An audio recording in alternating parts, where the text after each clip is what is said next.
On June the 5th, 1967, the Middle East erupted into what became known as the Six-Day War.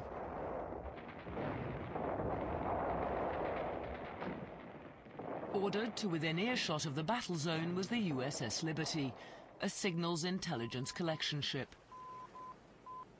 On June the 8th, the Liberty was patrolling 22 kilometers off the Sinai coast, though in international waters, its close proximity to the Arab-Israeli conflict made it a vulnerable target. At 2 o'clock that afternoon, Israeli planes mounted an attack.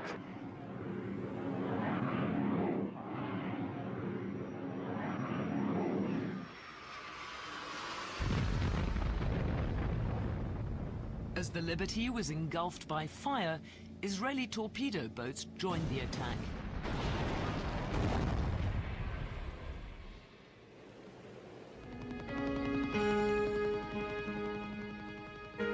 Incredibly, the pummeled Liberty did not sink, but 34 died and 170 were wounded.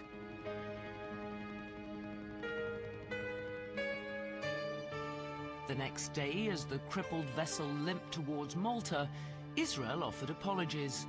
Its military leaders claimed it had mistaken the American vessel for an Egyptian transport, the El Khazir. When I heard about it, I was sad, and I was not the only one.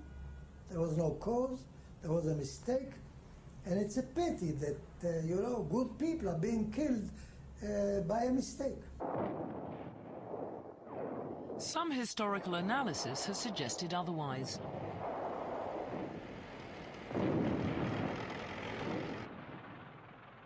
It's been pointed out that on the day of the attack, Israel had almost completed its overwhelming victory over its Arab enemies. But Israel's primary objective, the Golan Heights, was still held by the Syrians. By attacking the Liberty, the Israelis may have been trying to prevent America from learning the full extent of its gains. Concealing this information would have been crucial in staving off American intervention to stop the war before the Golan could be won. Whatever the truth, the fate of the Liberty is poignant evidence of cryptology's inherent peril.